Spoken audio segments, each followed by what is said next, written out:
wondering whether or not you agreed with Page One's generally positive portrayal of journalism's future in whatever form it takes, and why. You know, I actually do, and maybe it's just unwarranted optimism, but I just think there's really always a need for dependable information you can trust that's accurate. And the example I always come back to is when the 4 policemen were shot in the South End. All of a sudden, everybody was quoting the Seattle Times. And the Seattle Times was doing new media stuff. They were twittering, and they were doing a lot of different things that they wouldn't have done 5 years ago. But that's where everybody went. It's like, oh, all of a sudden, that's where the skilled people are. That's where the news is that you can really trust where it comes from. I mean, there's blog this and there's, hyper local that, but that's where they went. So I guess I feel like when all the dust is settled, and of course I have no idea when the dust is going to settle, things will fall into a place where there's voices that you know and trust.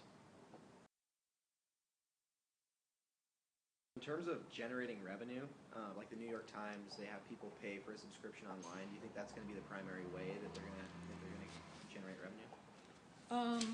Yeah, I do. I think we will. I'm missing it. I think we will ooze into it, or ease into it. I mean, the New York Times is now offering. You can get quite a bit. I get them by email. Well, of course, I've got a Sunday subscription, so maybe that's why I get that. I think it's something over time, as a society, we will ease into, sort of like paying for cable, and it may even be coupled up with other. You're getting cable. Maybe you want the sports and the something, and you want the New York Times. So it all kind of comes together, because the screens are all becoming kind of alike. I mean, your TV screen is this, and your personal screen is this, but they're all digital screens now. You're a copy editor and writing and all these things. Where do you think future journalists should look to? Should they have this all these abilities like you did? Well, I wouldn't say I had all these abilities. I mean, I'm an adequate writer, but I'm never going to be Gay Talese or anybody. I think you need to. What I tell my students is you need to take your journalism interest and hook it up with something else.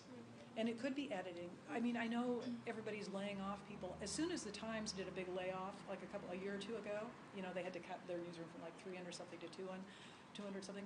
I noticed there were typos on the cover. Eventually, when the economy warms up, no one's going to tolerate that. Especially with now, instead of just the main news media, there are blogs, and there's HuffPost, and there's ProPublica, and there's so many voices. If you want to be credible, the first thing you want to do is you don't want to have accommodate spelled wrong. You want to make sure that you're not potentially going to get sued. I mean, yeah, you can change it fast, but all it takes is somebody mad and a screenshot, and you can still get stung. So I think it's important just to find your niche. Do you like editing more? Do you like working with photos and images? Or are you a political animal? Do you like being out there reporting and being the watchdog?